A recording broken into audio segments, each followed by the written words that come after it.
Fusi. Lintasannya berfluktuasi. Tanam benihnya. Kata-kata ini mewakili niat Qin Ge untuk menanam benih di benak lelaki kurus itu. Ini adalah satu-satunya serangan yang dapat dilakukannya saat ini dan dapat melukai lelaki kurus itu. Qin Ge berpikir bahwa meskipun kekuatan mental dalam benak lelaki kurus itu tidak dalam keadaan kacau, ia masih dapat melakukannya melalui gangguan mental. Jika satu benih tidak berhasil, maka ratusan, ribuan, puluhan ribu. Bagaimanapun, tidak perlu khawatir tentang hidup atau mati pria kurus itu, dan tidak ada penghalang seperti kepompong. Jauh lebih mudah untuk mengirimkan kekuatan mental daripada menanam benih untuk One Air. Begitu pikiran ini terlintas di benaknya, Qin Ge memuntahkan darah untuk melakukan teknik rahasia. Pria kurus itu hanya berjarak 10 langkah darinya. Akan terlambat jika dia tidak bertindak sekarang. Selain itu, saat melakukan teknik rahasia, dia tidak mengabaikan latihan keterampilan tempur gaya kelima di lapisan pembuluh darah. 9 langkah. Qin Ge telah mengirimkan gelombang pertama kekuatan mental. Langkah pria kurus itu terhenti, dan otot-otot wajahnya sangat terdistorsi. Perasaan ini agak mirip dengan kesemutan sebelumnya di kepala, tetapi tidak sama. Pria kurus itu menggertakkan giginya, menahan rasa sakit, dan melangkah lagi. Jika tidak cukup, berikan aku lebih. Memikirkan hal ini dalam benaknya, Qin Ge terus menggunakan teknik rahasianya. Ketika pria kurus itu melangkah maju, ratusan titik kekuatan mental semuanya menembus ke dalam pikiran pria kurus itu. Kekuatan mental pria kurus itu tidak dapat melakukan apapun terhadap titik-titik kekuatan mental ini, dan ia hanya dapat membiarkannya menjadi liar di dalam. Lelaki kurus itu berdarah dari semua lubang tubuhnya, dan sangat sulit baginya untuk melangkah maju, tetapi dia masih menatap Qin Ge dan berkata dengan gigi terkatup anak Zeng, bahkan jika aku mati, aku akan menyeretmu untuk dikubur bersamaku. Dasar bodoh. Kau adalah Raja Perang Bintang 5, dan kau menyeret seorang Panglima Perang Bintang 8 hingga tewas, dan kau tampak sangat bangga akan hal itu. Aku benar-benar tidak tahu bagaimana kau telah berlatih selama bertahun-tahun. Apakah kau telah berlatih sampai menjadi seekor guk-guk? Qin Ge tidak menyia-nyiakan kesempatan untuk menyerang pria kurus itu. Kata-kata sarkastik dan mengejek itu masuk ke telinga pria kurus itu. Pria kurus itu sangat marah hingga muntah darah, dan kekuatannya sedikit berkurang. Dalam situasi ini, sedikit kekuatan sangatlah penting. Namun, karena amarahnya, pria kurus itu malah maju 2 langkah. Hanya 5 langkah tersisa menuju Qin Ge. Qin Ge juga berada di bawah tekanan yang luar biasa. Dia memuntahkan darah dengan putus asa. Di tengah kabut darah yang membumbung, dia dengan panik menggunakan teknik rahasia. Kekuatan mentalnya mengalir deras ke arah pria kurus itu seperti air terjun. Meskipun Qin Ge akan mengalami serangan balik yang sangat serius jika dia menggunakan teknik rahasia dengan tubuhnya yang terluka parah saat ini, Qin Ge harus menggunakannya dan bertarung dengan putus asa, jika tidak dia akan mati. Saat ini, keduanya sangat lemah. Siapa yang akan bertahan hidup pada akhirnya tergantung pada siapa yang dapat bertahan lebih lama dan siapa yang memiliki ketekunan yang lebih kuat. Dan Qin Ge selalu percaya diri dengan kegigihannya. Zeng, aku tidak tahu metode apa yang kau gunakan hingga membuatku merasa tidak nyaman, tetapi harga yang kau bayar untuk menggunakan metode ini akan sangat tinggi. Mungkin kau akan mati di tanganmu sendiri tanpa aku harus melakukan apapun. Lebih baik mati di tanganku sendiri daripada di tanganmu. Lagi pula, kaulah yang akan mati pada akhirnya. Pria gendut itu tidak bisa menahan ayahku. Selama ayahku datang, kau pasti akan mati. Perkataan Qin Ge mengejutkan pria kurus itu. Memang, begitu Zheng Xiang melarikan diri, dia bisa tiba dalam sekejap dengan pola pertempuran teleportasinya.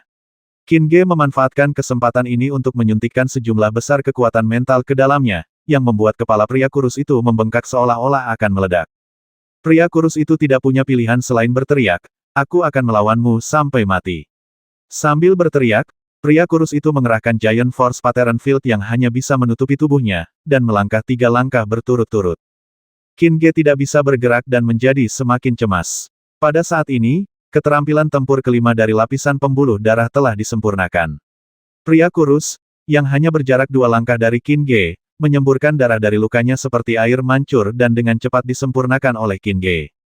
Pada saat yang sama, ular kecil itu melambat sedikit dan menelan lebih cepat.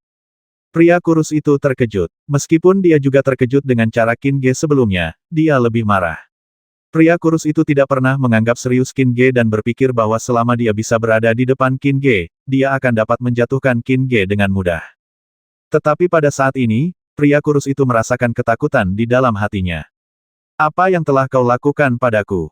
Hanya menghisap darahmu. Anda, pria kurus itu tidak dapat berkata apa-apa lagi, tetapi dia melonjak dengan domain pola kekuatan raksasa. Dia melangkah lagi dan meninju pada saat yang sama, menyerang Qin Ge.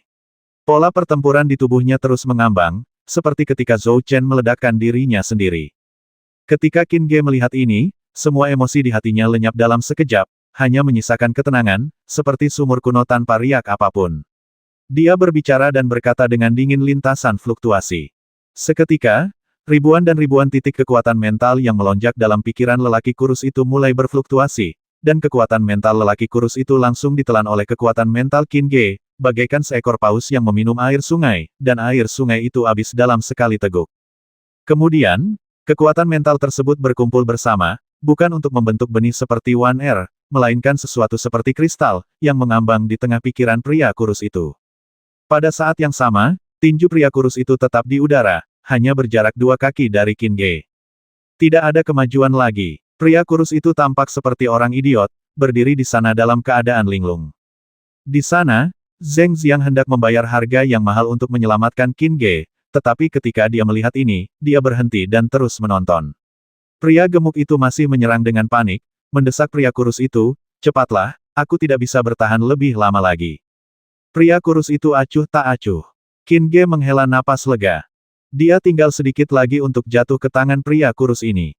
Meskipun tubuhnya sekarang pangkemping dan esensi kristal kayu tidak melepaskan energi untuk memperbaiki seluruh tubuhnya, Qin Ge tidak peduli.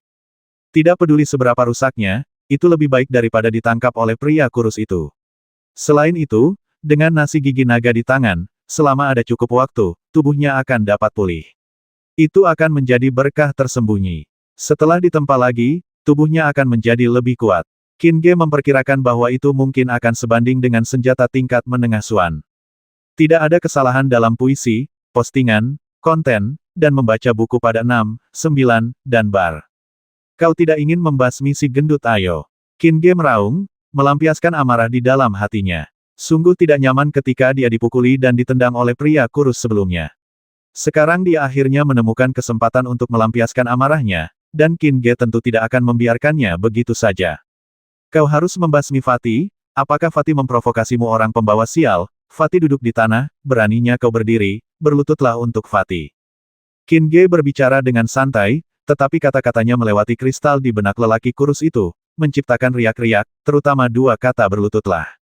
Riak-riak itu bahkan lebih kuat, dan terutama seperti suara lonceng besar, berdering di benak dan hati lelaki kurus itu, seolah-olah itu adalah sebuah perintah. Perintah kaisar kepada rakyatnya. Jika raja menginginkan rakyatnya mati, maka rakyatnya harus mati. Jadi, tepat saat Qin Ge selesai berbicara, pria kurus itu menekuk kakinya, dan dengan suara dong, dia berlutut di depan Qin Ge. Qin Ge ketakutan dengan tindakan pria kurus itu. Meskipun dia ingin pria kurus itu berlutut, dia tahu bahwa dia harus memulihkan kekuatannya sebelum dia bisa menendangnya untuk berlutut. Tanpa diduga, pria kurus itu benar-benar berlutut. Apa yang sedang terjadi? Qin Ge bertanya kepada Hun Lao dalam hatinya. Hun Lao merenung cukup lama dan berkata, seharusnya kau yang mengendalikannya. Terkendali. Perkataan lelaki tua itu bagai sambaran petir yang menyambar Qin Ge begitu keras hingga ia tak tahu apa yang sedang terjadi. Ia bergumam dalam hati, Pak Tua, apakah aku benar-benar bisa mengendalikan lelaki kurus ini? Seharusnya begitu, kalau tidak, buat dia berlutut lagi. Qin Ge menatap lelaki kurus itu dengan mata tertuju padanya, dan berkata, berdiri. Begitu perintahnya keluar, pria kurus itu benar-benar berdiri. Berlututlah. Lalu lelaki kurus itu berlutut. Qin Ge tidak mencoba lagi. Kali ini sudah cukup, cukup bagi Qin Ge untuk mengerti bahwa dia memang telah mengendalikan pria kurus itu. Dia berkata dalam hatinya, Tuan Hun, apakah ini berarti dia harus melakukan apapun yang aku inginkan? Seharusnya begitu. Tetapi mengapa ini terjadi? Jika saya tidak salah, benih yang kamu tanam seharusnya menjadi kunci untuk mengendalikannya. Seperti yang diharapkan seharusnya begitu Tetua Hun, apa yang kau katakan agak tidak bertanggung jawab. Kaulah yang mengajariku metode rahasia itu. Apa kau tidak tahu apa yang akan terjadi? Anak Qin, tidakkah kamu tahu kalau kamu orang aneh? Jiwa tua meraung. Sejauh ini, banyak hal yang terjadi pada Qin Ge berbeda dari apa yang dia pikirkan di awal. Dia masih memikirkannya. Pokoknya, Ini adalah hal yang baik untukmu. Kamu akan memiliki cara lain untuk membasmi orang di masa depan. Kamu juga dapat menemukan beberapa pengawal secara gratis dan menaklukkan pria gemuk itu. Dengan 2 raja perang sebagai pengawal, 3 kerajaan di sini siap membantumu. Namun, kamu juga harus memperhatikan satu hal. Metode kontrol ini bukan untuk penggunaan biasa. Jika kamu bertemu dengan yang lebih kuat, kamu tidak hanya tidak akan dapat mengendalikannya, tetapi kamu juga akan kehilangan kekuatan mentalmu dengan sia-sia. Itu benar-benar akan menjadi kasus kehilangan lebih banyak daripada mendapatkan. Tunggu, Tuan Hun, aku sudah mengendalikannya. Apakah ada kemungkinan dia bisa lepas dan lepas dari kendali? Secara umum, kamu hanya bisa membebaskan diri jika kamu mati. Namun, kekuatan mentalnya telah sepenuhnya dikendalikan olehmu dan telah menjadi bagian dari dirimu. Jika kamu mati, dia juga akan mati. Namun, tidak ada yang pasti di dunia ini. Ada kata yang disebut keajaiban. Tidak ada yang benar-benar mutlak. Oleh karena itu, kamu harus bekerja keras untuk meningkatkan kekuatan mentalmu lebih cepat dan tidak memberinya kesempatan untuk lepas dari kendalimu.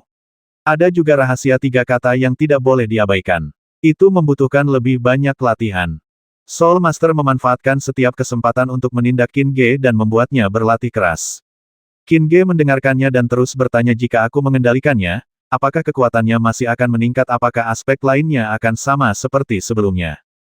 Seharusnya sama seperti biasanya. Dia tidak mati, jadi tentu saja kekuatannya akan meningkat. Selain itu, dibandingkan dengan masa lalunya, bahkan jika dia berada di level yang sama, kekuatannya akan meningkat banyak, karena kekuatan mentalnya tidak lagi sama seperti sebelumnya. Wajah Qin Ge menunjukkan kegembiraan. Jika masih sama seperti sebelumnya, pria kurus ini akan sangat berguna baginya. Dia dengan cepat menghentikan ular itu dari menelan dan mengirimnya kembali.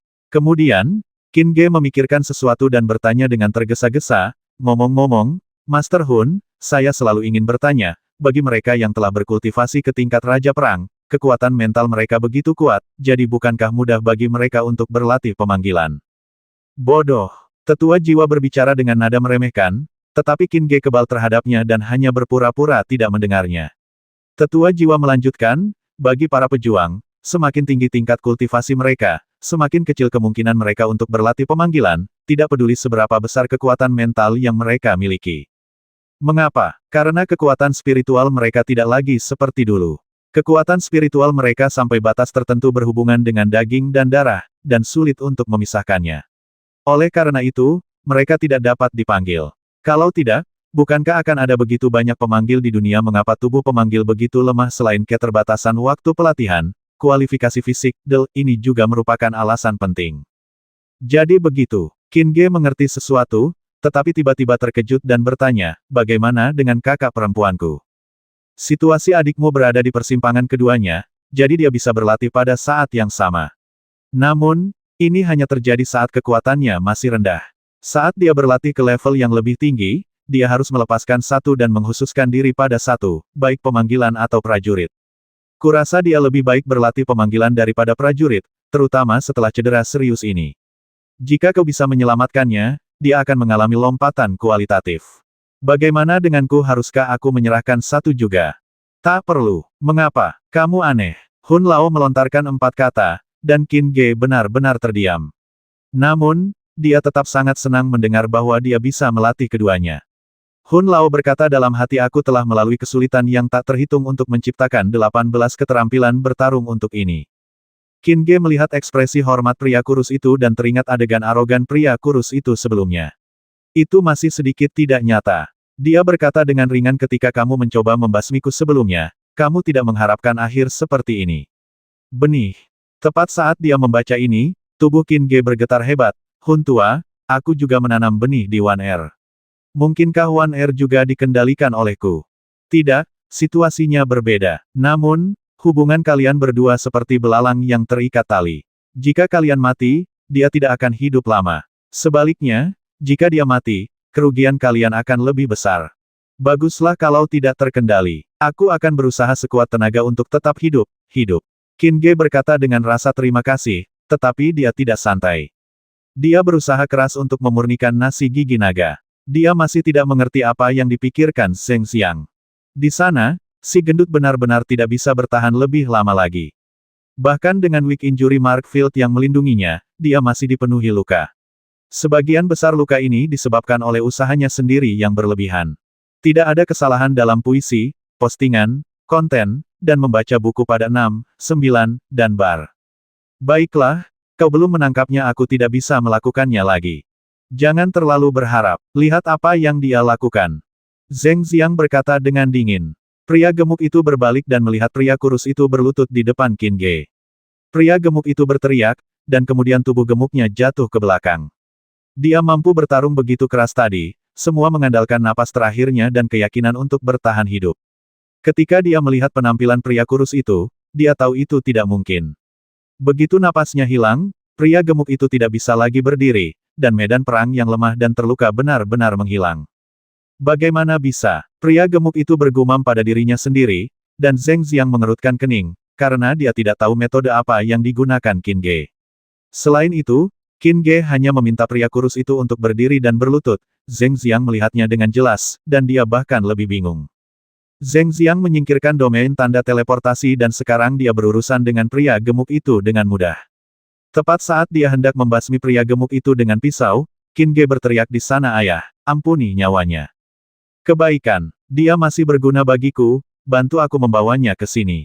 Zheng Xiang ragu-ragu, tetapi tetap melakukan apa yang dikatakan Qin Ge dan menggendong pria gemuk itu ke Qin Ge. Qin Ge, terlepas dari kenyataan bahwa luka-lukanya belum pulih sepenuhnya, dengan cepat menggunakan metode rahasianya untuk menanamkan kekuatan mentalnya ke dalam dirinya. Ketika kekuatan mentalnya cukup dan lintasan gelombang dilepaskan, kristal lain muncul di benak pria gemuk itu. Pria gemuk itu juga dikendalikan oleh Qin Ge. Pria gemuk itu berdiri di samping dengan bodoh dan akhirnya mengerti mengapa pria kurus itu berlutut di hadapan Qin Ge. Qin Ge sangat cemas karena dia waspada terhadap Zheng Xiang. Setelah selesai, Qin Ge menatap Zheng Xiang dan bertanya, mengapa? Mengapa? Apa kenapa? Zheng Xiang bertanya balik, tanpa bertanya kepada Qin Ge apa yang telah dilakukannya kepada si gendut dan si kurus. Hal-hal yang telah dilihatnya sebelumnya sudah cukup membuatnya terkejut. Ia menatap tubuh gendut Qin Ge, dan kelembutan muncul di matanya. Kau tahu aku bukan Zheng Yingjun. Tapi kamu sekarang. Setelah jeda, Zheng Xiang berkata, dan kamu akan selalu seperti itu di masa depan. Suaranya rendah dan penuh kesakitan. Saya Zheng Yingjun, bagaimana dengan putra Anda? Dia, Zheng Xiang tampak sangat kesakitan, dia sudah meninggal. Mati, Qin Ge berkata dengan kaget. Keterkejutan yang disebabkan oleh berita ini lebih kuat daripada mampu mengendalikan Skinny, Raja Perang Bintang 5. Dia selalu merasa ada yang salah. Dia berpakaian seperti orang sembarangan, menyebut sebuah nama, dan membanggakan tentang memiliki keluarga yang kuat, tetapi semua ini benar. Benar-benar ada orang itu, dengan nama itu, dan keluarga itu, dan mereka tampak persis sama. Pada saat ini, ayah protagonis sebenarnya muncul di depannya dan mengatakan kepadanya bahwa Zheng Yingjun yang asli telah mati. Sekalipun itu suatu kebetulan, tidak ada kebetulan seperti itu. Melihat wajah Qin Ge yang penuh keheranan, Zheng Xiang berkata, aku tahu kamu tidak percaya, tetapi dia memang sudah meninggal. Sebenarnya, aku tahu tentang ceritamu, dan aku juga tidak percaya, tetapi faktanya itu benar-benar terjadi. Permisi, Qin Ge percaya apa yang dikatakan Zheng Xiang. Ekspresi itu bukanlah sesuatu yang bisa dia pura-pura. Zheng Xiang tersenyum pahit, duduk di sebelah Qin Ge, memberinya pil, dan berkata, ini adalah pil energi spiritual. Pil ini dapat dengan cepat memulihkan energi, mengeruk meridian, dan mempercepat pemulihan dari cedera. Jika kamu percaya padaku, minumlah. Tanpa ragu, Qin Ge mengambil pil psikis itu dan menelannya. Tentu saja, ini tidak berarti bahwa dia sama sekali tidak waspada. Dia berpikir bahwa meskipun itu adalah pil racun, dia masih bisa menggunakan 18 keterampilan bertarungnya untuk mendetoksifikasinya. Jika itu tidak berhasil, dia bahkan bisa memanggil ular kecil untuk meminta bantuan. Fakta telah membuktikan bahwa pil energi spiritual ini memang bukan pil racun. Begitu dimurnikan, Qin Ge merasakan energi yang kaya dan lembut mengalir ke anggota tubuh, tulang, meridian, dan titik akupunturnya. Meskipun tidak sebagus saripati kristal kayu, itu mempercepat pemulihan luka-lukanya. Yang terpenting adalah itu mendorong pelepasan kekuatan beras gigi naga. Daging dan darah Qin Ge beregenerasi lebih cepat, dan situasinya membaik dengan cepat. Zheng Xiang sangat tersentuh oleh tindakan Qin Ge. Qin Ge mendongak dan berkata, ada orang lain, aku masih punya beberapa orang di sana. Tidak banyak pil energi spiritual, masih ada 7. Namun, pil Jadedeu sudah cukup. Meskipun pil Jadedeu tidak seefektif pil energi spiritual, masih sangat bermanfaat bagi satu orang untuk menelan 3 pil. Sambil berbicara, Zheng Xiang mengeluarkan semua pil sekaligus. Gerakannya bersih dan rapi, tanpa menyebutkan betapa sulitnya mendapatkan pil energi spiritual dan pil embun giok ini. Terima kasih sebelumnya. Qin Ge menangkupkan kedua tangannya dan dengan cepat menyuapkan pil energi roh dan pil embun giok kepada Mukin, Wan Er, Jiang Chenglong, dan Han Ni. Qin Ge tidak terlalu peduli dengan efek kedua pil ini. Ia terutama ingin menggunakan pil ini untuk meningkatkan efek nasi gigi naga yang telah mereka telan sebelumnya. Tentu saja, pria kurus dan pria gemuk, yang sudah berada di bawah kendalinya sepenuhnya, juga meminum pil embun giok dan menambahkan beberapa nasi gigi naga. Pria gemuk dan pria kurus dapat dengan cepat memulihkan efektivitas tempur mereka, yang sangat bermanfaat baginya. Setelah melakukan semua ini, mengabaikan keterkejutan pria gemuk dan pria kurus itu, Qin Ge duduk di sebelah Zheng Xiang dan berkata, "Saya akan membalas budi." "Paman, apa yang bisa saya bantu?" Zheng Xiang menjawab dengan serius, "Saya ingin meminta Anda untuk terus menjadi Zheng Yingjun, dan kemudian pergi ke rumah Zheng bersama saya lagi." "Apa?" Zheng Xiang tidak menjawab secara langsung, tetapi malah bercerita, Zheng Yingjun dari keluarga Zheng di wilayah Nanli dikenal sebagai pecundang dari keluarga Zheng. Namun, Yingjun tidak terlahir sebagai pecundang, tetapi seorang jenius yang tak tertandingi. Saat ia lahir, guntur dan kilat saling terkait seperti naga, menggemparkan dunia. Ia menjadi prajurit bintang 9 saat berusia 3 tahun, jenderal bintang 3 saat berusia 4 tahun, dan komandan bintang 7 saat berusia 5 tahun. Saat berusia 9 tahun, ia telah mengaktifkan pola pertempurannya dan menjadi kandidat untuk pertempuran. Selain itu, pola pertempuran ini adalah pola pertempuran kilat. Saat itu, Zheng Yingjun adalah bintang paling cemerlang di Nanlijing. Semua putra dan putri surga yang sombong akan tampak pucat jika dibandingkan dengannya. Dia juga merupakan harapan terbesar keluarga Zheng dan kemungkinan besar akan menjadi orang pertama dalam sejarah yang berhasil mencapai tingkat Raja Perang. Pada usia 11 tahun, Yingjun berhasil mencapai tingkat Raja Perang. Namun, pada hari itu, Yingjun mengalami kecelakaan. Tidak seorang pun tahu apa yang terjadi padanya dan dia pingsan di ruang rahasia. Ketika kami menemukannya dan bergegas masuk, Yingjun sudah sekarat. Setelah kami berusaha sekuat tenaga untuk menyadarkannya, kami menemukan bahwa dia telah kehilangan semua energinya, kultivasinya telah menghilang, meridiannya rusak, titik akupunturnya hancur, dan dia tidak dapat lagi berlatih keterampilan tempur. Keluarga Zheng menunggu selama 3 tahun, tetapi selama 3 tahun itu, Yingjun tidak mengalami kemajuan sama sekali. Dia tetap tidak bisa berlatih dan menjadi orang yang sama sekali tidak berguna. Akan tetapi, tubuhnya menjadi semakin gemuk. Awalnya, Yingjun sangat tampan, kalau tidak, dia tidak akan memiliki nama Yingjun. Bahkan jika dia baru berusia 10 tahun, dia akan membuat wanita tercantik di wilayah Nanli cemburu saat dia keluar. Namun pada akhirnya, Yingjun menjadi gemuk sepertimu sekarang. Mendengar cerita Zheng Xiang, Qin Ge sangat terkejut. Dia berhasil mencapai level Raja Perang pada usia 11 tahun. Dibandingkan dengannya, dia puluhan ribu kali lebih jahat dan aneh. Sayang sekali Dewa Cemburu pada bakat dan membuat seorang jenius yang tak tertandingi menjadi orang yang tidak berguna. Dunia benar-benar tidak dapat diprediksi. Meskipun Yingjun telah menjadi cacat, semua orang memandang rendah dirinya, saudara-saudaranya juga menindasnya, dan bahkan para pelayan keluarga Zheng dapat memukul dan memarahinya sesuka hati. Gadis dari keluarga He yang pernah bertunangan dengannya juga datang ke rumah kami dan memutuskan pertunangan di depan banyak orang, tetapi ibu dan saya tidak pernah menyerah. Dia masih merupakan darah daging hati kami. Selain itu, kami percaya bahwa Yingjun akan pulih suatu hari nanti. Karena alasan ini, kami pindah dari keluarga Zheng dan tinggal di rumah lain. Saya pergi ke banyak tempat, mencoba menemukan ramuan atau master untuk menyambung kembali meridian Yingjun dan memulihkan titik akupunturnya. Sayangnya, setelah lebih dari 10 tahun, masih belum ada efek sama sekali. Tidak ada kesalahan dalam puisi, postingan, konten, dan membaca buku pada 6, 9, dan bar. Meski begitu, aku tetap tidak menyerah. Namun beberapa bulan lalu, Yingjun pergi ke pegunungan tanpa mengatakan apapun. Saat aku menemukannya, aku masuk ke pegunungan dan hanya melihat mayat. Suara Zheng Xiang menjadi sangat dingin, dengan niat membasmi dalam nadanya.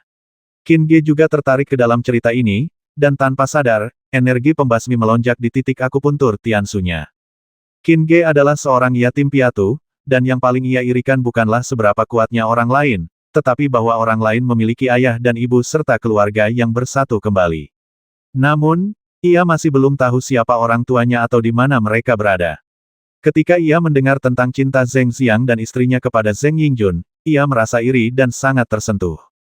Ibu Yingjun belum tahu tentang kematiannya. Aku khawatir dia akan menjadi gila setelah mengetahuinya. Jadi, aku ingin memintamu untuk pergi ke rumah Zheng dan menghibur ibunya. Selain itu, aku ingin memintamu untuk bekerja sama denganku. Aku selalu curiga bahwa seseorang diam-diam menyerang kegagalan Yingjun untuk menerobos ketika dia berusia 11 tahun. Kematian ini juga disengaja. Aku ingin menemukan mereka dan membalas dendam atas Yingjun. Zheng Xiang membungkuk kepada Qin Ge dengan ekspresi serius. Qin Ge berdiri dan berkata, jika bukan karena bantuanmu hari ini, aku pasti sudah mati. Jadi, aku pasti akan membantumu. Namun, kita harus menunggu beberapa saat, karena masalah Kekaisaran Dayun belum berakhir, dan masalah Sekte Sengtian harus diselesaikan, jika tidak, aku tidak akan merasa tenang. Baiklah, kalau begitu aku akan kembali dan memberitahu Xinyan bahwa Yingjun telah pulih kekuatannya dengan bantuan seorang ahli. Kalau begitu, aku akan datang untuk membantumu. Zheng Xiang takut jika dia terlalu lama tidak berada di rumah, istrinya akan curiga dan membuat masalah. Baiklah, aku akan mempercepat lajuku. Oh, ngomong-ngomong, agar lebih realistis, aku akan mengajarimu keterampilan dan teknik bertarung keluarga Zheng. Zheng Xiang mengajarkan Qin Ge keterampilan dan teknik bertarung keluarga Zheng. Begitu Qin Ge mulai berlatih, dia merasa familiar dengan hal itu. Dia menduga bahwa itu mungkin karena 18 gaya teknik bertempur. Qin Ge menjadi semakin tertarik pada bagaimana 18 gaya teknik bertempur muncul. Diam-diam, Hun Lao sangat bangga. Teknik bela diri tidak ada masalah sama sekali, apalagi keterampilan bertarungnya. Setelah mendengarkan penjelasan Zheng Xiang dan melihatnya memperagakannya sendiri, Qin Ge mampu menirunya hanya setelah satu kali. Begitu dia berlatih, energi dalam tubuhnya secara otomatis mengalir ke meridian yang sesuai, dan itu adalah keberhasilan yang sempurna. Terlebih lagi, keterampilan bertarung yang digambarkan dalam lukisan itu tidak hanya memiliki bentuk, tetapi juga jiwa, dan telah menangkap cita rasa yang sebenarnya. Zheng Xiang berdiri di sana dengan bodoh, bergumam, jika aku tidak melihat mayat Yingjun dengan mataku sendiri, aku akan benar-benar berpikir bahwa kau adalah Yingjun. Ketika Yingjun masih seorang jenius, kau dapat memahami keterampilan bertarung dalam sekejap. Jika diberi waktu, masa depanmu tidak terbatas. Qin Ge merasa sedikit malu, putranya dapat mempelajarinya setelah berlatih. Itu adalah bakat yang nyata, dan dia dapat melakukannya hanya karena berlatih 18 keterampilan bertarung. Namun, Qin Ge juga belajar banyak darinya, terutama dalam hal kecepatan, yang meningkat pesat. Selanjutnya, Zheng Xiang menjelaskan secara singkat kepada Qin Ge tentang distribusi kekuatan di wilayah Nanli. Orang yang paling berkuasa di wilayah Nanli adalah Panglima Perang, yang satu tingkat lebih tinggi dari Kaisar Perang. Namun, hanya ada beberapa orang yang memiliki kekuatan seperti Panglima Perang. Jumlah Kaisar Perang relatif lebih banyak, tetapi jumlahnya masih sedikit. Pada dasarnya, mereka adalah para tetua dari kekuatan besar, atau para leluhur dan leluhur dari kekuatan menengah. Memang ada banyak raja perang. Adapun calon perang, mereka seperti kubis yang dikatakan Qin Ge, dan dapat dilihat di mana-mana. Qin Ge bertanya-tanya, mengapa tingkat kultivasi wilayah Nanli jauh lebih tinggi daripada di sini? Apakah begitu mudah untuk mengaktifkan pola perang di wilayah Nanli?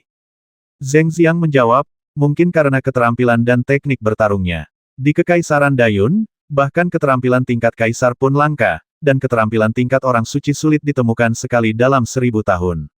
Namun, di wilayah Nanli, keterampilan tingkat kaisar ada di mana-mana.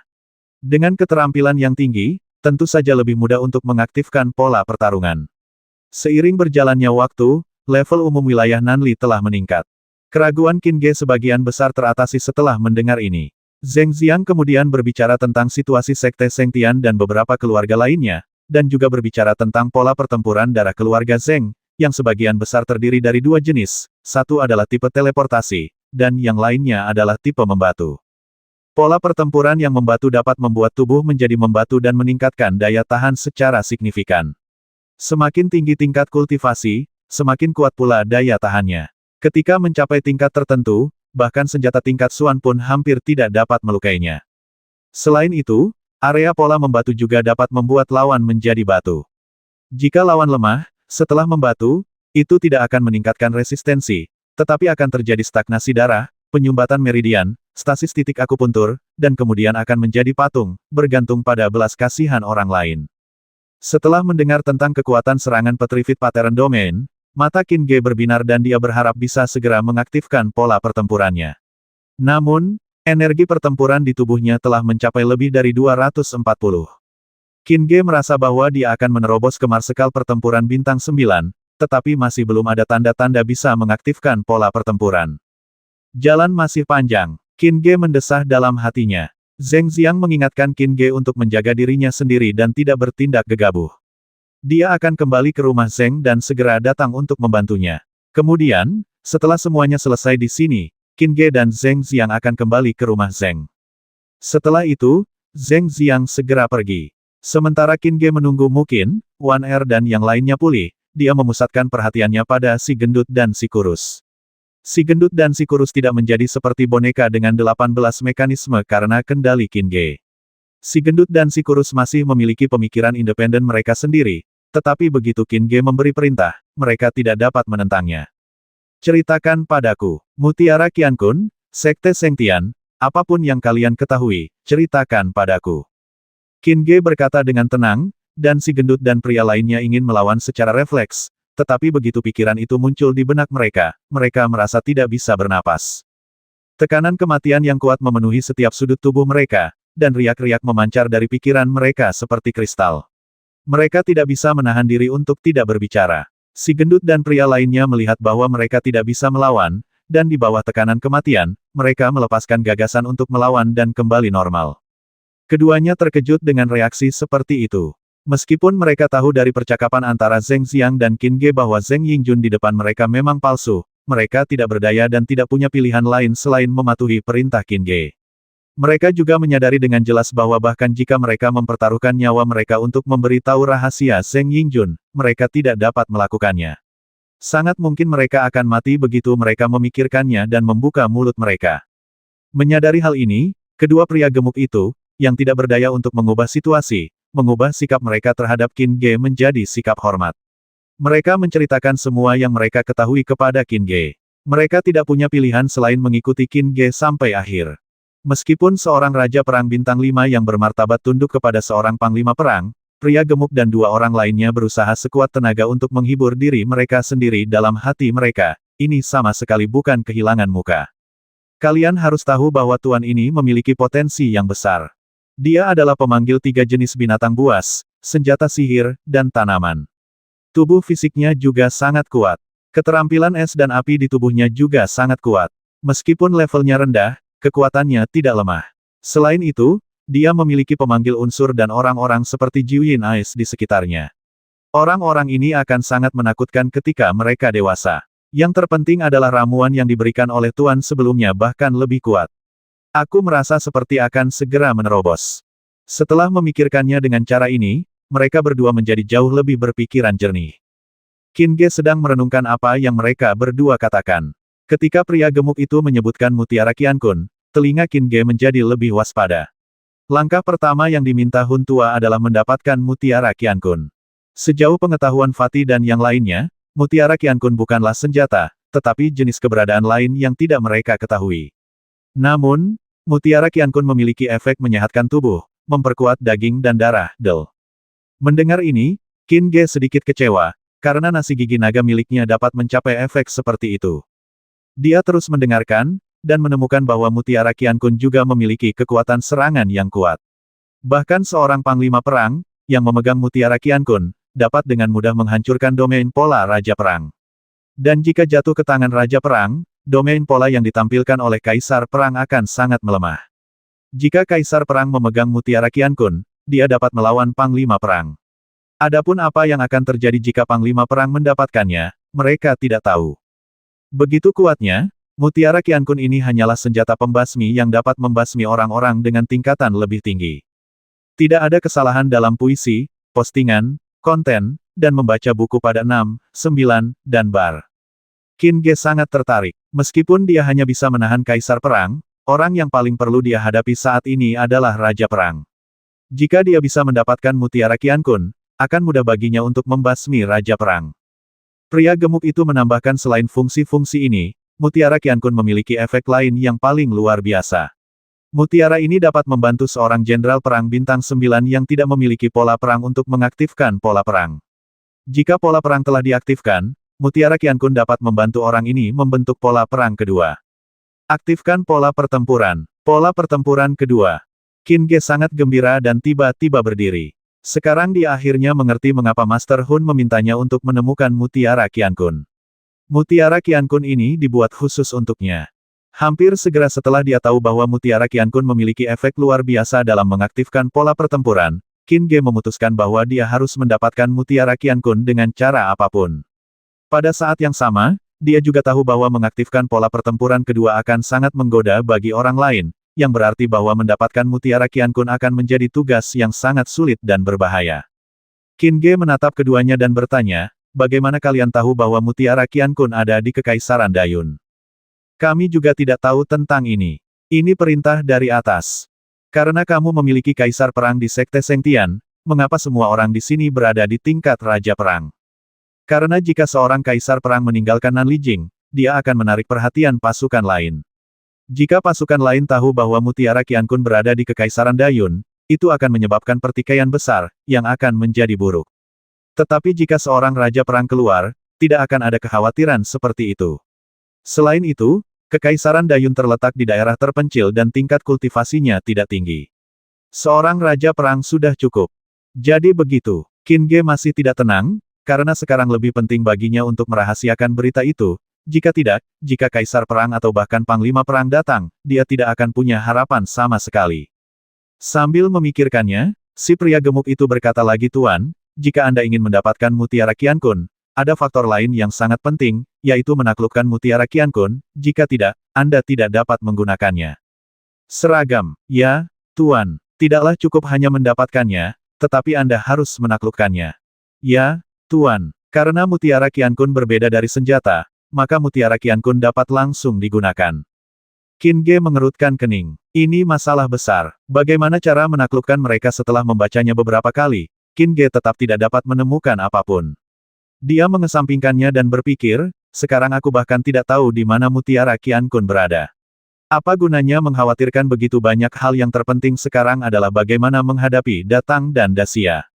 Awalnya, ide Qin Ge adalah membasmi habis-habisan, menghancurkan Datang dan Daxia, tetapi dengan masalah Mutiara Qiankun dan masalah pengendalian si pria gemuk dan si pria kurus, Qin Ge merasa perlu mengubah rencananya. Kekaisaran Dayun telah dilanda perang dan kekacauan, dan fondasinya tidak memadai. Kekaisaran itu tidak dapat lagi mendukung perang skala besar.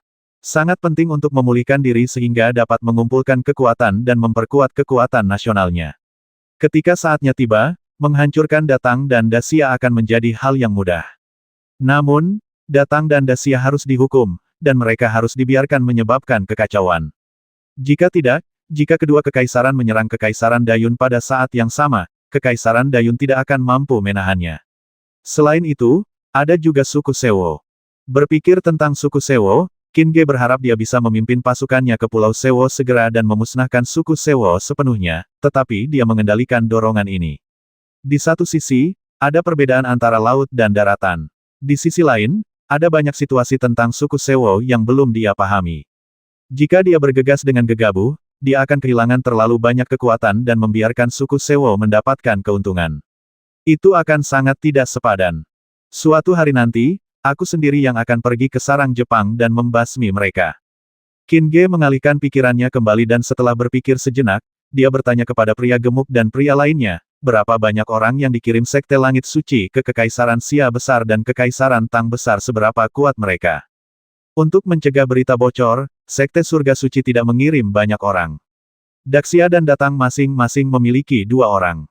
Kekaisaran Datang memiliki 1 Raja Perang Bintang 5 dan 1 Raja Perang Bintang 6. Kekaisaran Daxia memiliki 1 Raja Perang Bintang 5 dan 1 Raja Perang Bintang 7. Raja Perang Bintang 7, jika kalian berdua menggunakan kekuatan penuh, seberapa jauh kalian bisa melawan Raja Perang Bintang 7? Raja Perang Bintang 7 itu ada di domain gravitasi. Kita hanya bisa menahannya selama 30 ronde. Jika Anda diberi kesempatan untuk membuatnya kehilangan kesadaran sejenak, bisakah Anda membasminya? Si gendut menggeleng, Si kurus berkata, kita hanya bisa membuatnya terluka parah. Bagaimana kalau dia diracuni lagi racun yang lebih kuat dari racun zombie? Darah dan daging Raja Perang Bintang 7 sangat kuat. Bahkan jika dia diracuni, peluang kita hanya sedikit. Bagaimana jika kita menyiapkan penyergapan terlebih dahulu, lalu aku ikut bertempur, dan menyebabkan pedang patah dan kapak penghancur bulan meledak di saat yang bersamaan.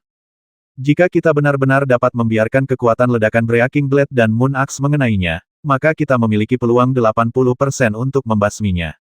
Peluangnya 80%, itu sudah cukup. Tatapan mata Qin Ge penuh tekad, karena rencananya adalah mengendalikan dua raja perang Kekaisaran Xia Besar dan Kekaisaran Tang Besar, lalu memalsukan situasi agar Sekte Langit Suci berpikir bahwa semua yang ada di sini masih di bawah kendali mereka. Dia dapat memanfaatkan kesempatan ini untuk menemukan lokasi Mutiara Qiankun. Jika dia dapat menyembunyikannya, peluangnya untuk mendapatkan Mutiara Qiankun akan meningkat pesat. Selain itu, Qin Ge pergi ke Daxia dan Datong untuk memperlakukan mereka dengan cara mereka sendiri dan membasmi semua keluarga kerajaan dari kedua kekaisaran. Pada saat itu, tidak akan ada pemimpin dan Kekaisaran Datong dan Daxia pasti akan berada dalam kekacauan. Krisis Kekaisaran Dayun secara alami akan teratasi. Dia juga mengambil kesempatan ini untuk memenuhi janjinya kepada Putri ke-9. Memikirkan hal ini, Qin Ge bersiap untuk segera berangkat. Tidak ada kesalahan dalam puisi, postingan, konten, dan membaca buku pada 6, 9, dan bar. Pada saat ini, si pria gemuk berkata lagi Tuan, pedang pemecah dan kapak bulan keduanya adalah senjata tingkat Xuan. Sangat sulit untuk membuatnya meledak. Anda tidak perlu khawatir tentang masalah ini. Qin Ge mengambil pedang pemecah dan kapak penusuk bulan dan segera mulai menuangkan energi es dan api ke dalamnya.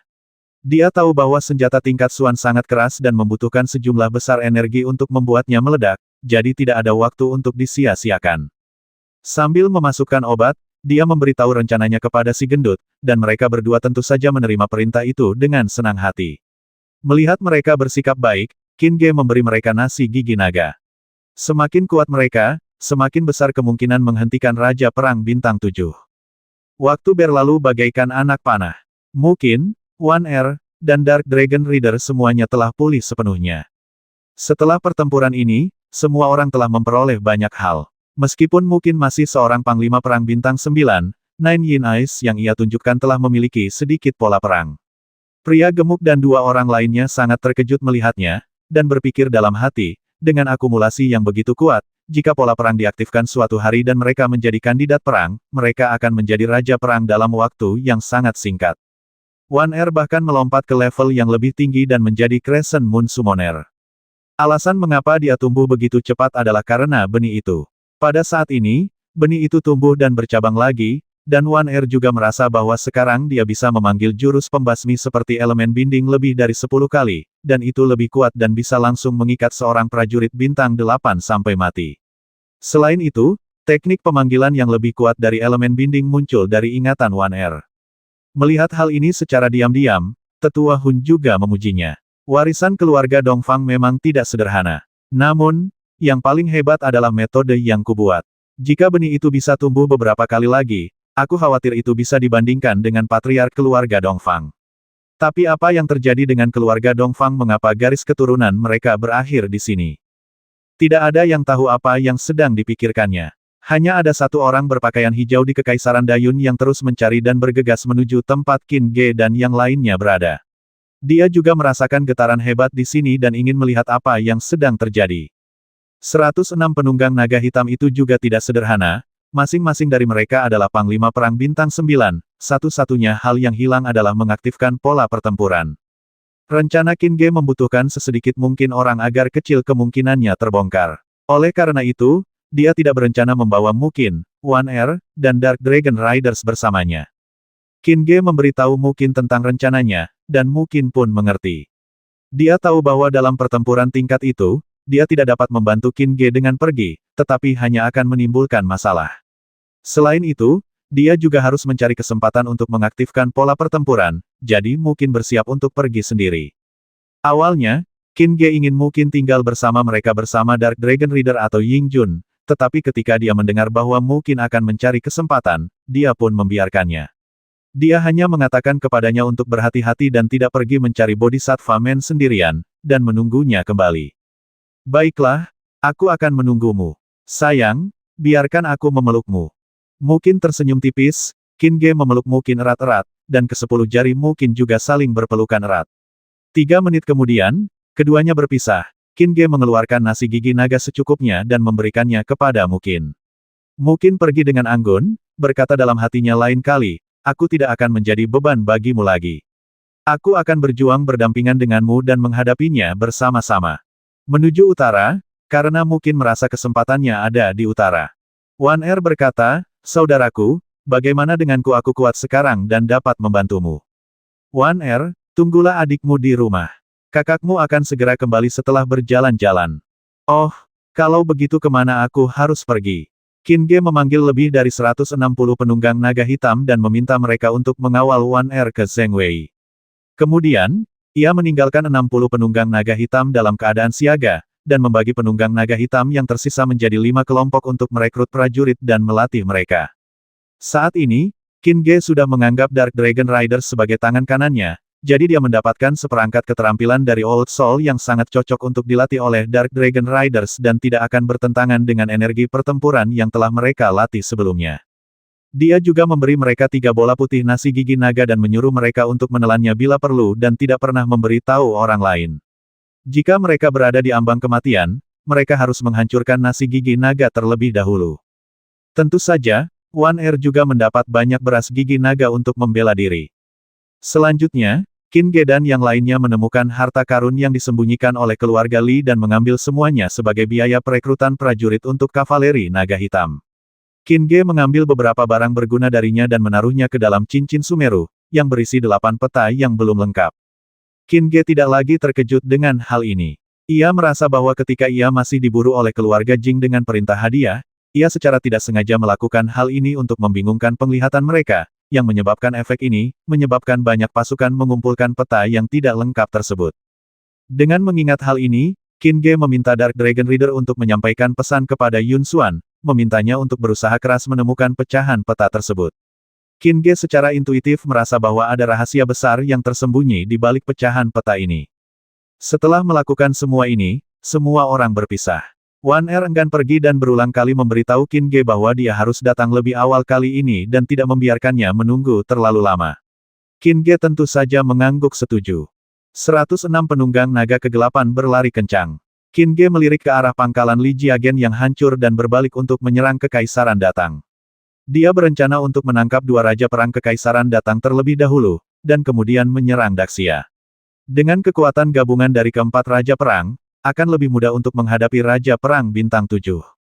Setelah berjalan lebih dari 1 jam, lelaki berbaju hijau itu tiba di tempat ini, tetapi tidak menemukan apapun.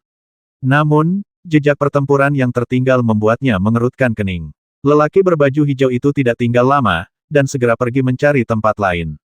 Wajahnya penuh kecemasan, dan dia terus berkata, Nona, Anda di mana? Pada hari-hari berikutnya, Geng Yingjun, Liga Changsheng, keluarga Chang, keluarga Su, dan pasukan lainnya berturut-turut datang ke markas keluarga Li. Mereka terkejut melihat rerundewanya. Keluarga Li yang kuat dan koalisi Datong hancur begitu saja. Mereka bertanya-tanya, mungkinkah semua ini dilakukan oleh Qin Ge dan penunggang naga hitamnya? Tuan Yu tidak menunjukkan perubahan apapun di permukaan, tetapi dia merasa sedikit getir di dalam hatinya. Meskipun dia tidak mengetahui situasi pertempuran yang sebenarnya, dia tahu bahwa Qin Ge pasti telah meningkatkan kekuatannya karena dia dapat menghancurkan begitu banyak kekuatan. Memikirkan masa 1 tahun itu, Tuan Yu merasa semakin sengsara. Apakah kau benar-benar ingin menjadi pengikutnya? Pikiran ini lebih kuat dari sebelumnya. Semua orang di geng Yingjun bersorak. Mereka sangat bersyukur menjadi anggota geng Yingjun. Di punggung binatang bermata 1 bilan, Ling Ruoxuan berbaring dengan tenang, tubuhnya bergetar dari waktu ke waktu. Setelah pertempuran ini, tidak ada lagi pertempuran di Kekaisaran Dayun untuk waktu yang singkat. Bahkan orang-orang Jepang yang awalnya bersiap untuk menyerang, mundur dengan patuh setelah mengetahui bahwa puluhan kandidat telah terbasmi. Yun Xuan menjadi ratu sesungguhnya. Pada saat pertama, Yun Xuan mengeluarkan dekrit kekaisaran, mengangkat Qin Ge sebagai raja, yang dikenal sebagai Raja Qin. Raja ini juga seorang raja dengan kekuatan yang sama seperti dia, dan selain memimpin pasukan dunia, dia juga memiliki kekuatan yang sama seperti dia. Apa yang dikatakan Raja Qin juga merupakan dekrit kekaisaran. Keputusan kekaisaran kedua adalah mencari seluruh dunia untuk 3 bahan mentah Ibel. Dekrit kekaisaran ketiga mengusir semua orang Sewo di negara itu, menegakkan perintah 4 pembasmian, dan memerangi orang Sewo sampai mati. Selanjutnya, Yun Xuan menerima pesan dari Dark Dragon Riders, dan segera memerintahkan orang-orang untuk melanjutkan produksi. Semuanya dalam keadaan rusak, dan semua pasukan harus mematuhi perintah kaisar. Raja dan menterinya akan bekerja sama, dan Paviliun Tianyao juga akan memberikan dukungan penuh, memasok ramuan dan koin emas semaksimal kemampuannya. Pada saat ini, Paviliun Tianyao sepenuhnya dikendalikan oleh Rubah Langit Lin Yun. Chang Xingchen ditunjuk sebagai kepala keluarga Chang berikutnya. Sayangnya, Chang Xingchen sangat tidak puas karena ia merasa kekuatannya terlalu rendah dan ia tidak dapat lagi membantu saudara-saudaranya. Oleh karena itu, ia berlatih lebih keras lagi. Chang Ranti mewariskan keterampilan yang hanya dapat dipraktikkan oleh kepala keluarga kepada Chang Xingchen, dan Chang Xingchen berlatih siang dan malam. Lu Liangzong dan yang lainnya juga tidak mengendur. Mereka tahu bahwa musuh belum sepenuhnya disingkirkan, jadi mereka semua bekerja keras. Karena lingkungan pelatihan mereka sangat baik, mereka tidak kekurangan ramuan dan hal-hal lainnya, dan tingkat pertumbuhan mereka sangat cepat. Bai Potian kembali ke Akademi Naga Suci untuk melatih bakat-bakat bagi kekaisaran dan menjaga diri dari serangan Jepang. Namun, Miao Yue menghilang, hanya meninggalkan sepucuk surat untuk Bai Potian sampaikan kepada Qin Ge. Saat itu, Miao Yue sedang berjalan di antara pegunungan dan hutan, diikuti oleh 8 orang dengan sikap yang sangat hormat. Miao Yue berpikir dalam hati, anak kecil, lain kali kita bertemu, aku akan memberimu kejutan. Situasi keluarga Su, satu-satunya keluarga yang masih hidup, semakin memburuk, karena kepala keluarga Su terluka parah dan dapat meninggal kapan saja. Su Chan-er untuk sementara mengambil alih keluarga Su. Dalam lingkungan ini, dia juga menunjukkan kesetiaannya kepada keluarga kekaisaran dan mematuhi perintah kekaisaran. Su Chan-er sangat lelah karena mengurus urusan keluarga Su. Ketika dia sesekali bersantai, dia akan memikirkan pria bernama Qin Ge. Pertama, dia penasaran tentangnya dan kedua, dia mengagumi semangat heroiknya dalam membalikkan keadaan. Tidak ada kesalahan dalam puisi, postingan, konten, dan membaca buku pada 6, 9, dan bar. Yang tidak diketahui Su Chan-er adalah bahwa Yan Chuan dan kelompoknya sudah menuju ke arah keluarga Su. Tentu saja, tidak semua orang di Kekaisaran Dayun tidak memusuhi Qin Ge, seperti manusia bodhisattva. Manusia bodhisattva sangat rendah hati saat ini. Tuan muda tidak muncul, tetapi memberi perintah, meminta mereka untuk mengumpulkan semua informasi tentang Qin Ge, tidak peduli seberapa besar atau kecilnya, dan tidak boleh melepaskannya. Dan ada Zuo Xiaoran, yang kebenciannya terhadap Qin Ge telah mencapai tingkat yang belum pernah terjadi sebelumnya. Dia memikirkan nama Qin Ge sepanjang waktu. Tidak ada tempat bagi Zuo Xiaoran untuk berdiri di kota Yudu. Zuo Xiaoran berjalan tanpa tujuan ke satu arah, tetapi dihentikan oleh seseorang di tengah jalan. Pria itu berkata, "Ikuti aku." "Mengapa? Aku bisa memberimu kekuatan untuk membasmi Qin Ge." "Bagus." Zuo Xiaoran mengikuti pria itu tanpa ragu-ragu. Di sisi lain, Zheng Xiang kembali ke Nanlijing, lalu pergi diam-diam bersama istrinya. Kepergian mereka tidak menimbulkan kecurigaan orang lain, karena Zheng Xiang sering keluar untuk menjemput putranya yang tidak berguna. Qin Ge, yang tidak tahu bahwa ia dijuluki Raja Qin, membawa pria gemuk dan pria kurus dan tiba di Kekaisaran Tang Besar setelah perjalanan singkat. Longtupo adalah bukit yang sangat biasa di dekat ibu kota Kekaisaran Datang. Tidak ada pohon di bukit itu, hanya rumput yang panjang. Saat angin bertiup, rumput itu bergerak mengikuti angin, bergoyang dengan anggun. Dari kejauhan, bukit itu tampak seperti seorang wanita yang bangun pagi-pagi dan menyisir rambutnya di depan cermin, oleh karena itulah namanya. Pada saat ini, matahari bersinar terang. Awan putih melayang ke arah Longtupo dengan kecepatan luar biasa. Qin Ge menatap awan putih itu, karena awan ini adalah targetnya, seorang Raja Perang Bintang 5 dari Kekaisaran Datang. Sambil mengendalikan si pria gemuk dan pria lainnya, Qin Ge juga tahu bahwa Raja Perang itu tidak menginjak udara, tetapi di atas awan. Meskipun tinggi Qin Ge di udara tidak rendah, ia masih jauh dari kata berjalan di atas awan. Namun, Qin Ge percaya bahwa selama ia menjadi Panglima Perang Bintang 9 dan melatih beberapa dari 18 keterampilan tempur tingkat keempat, ia akan mampu berjalan di atas awan.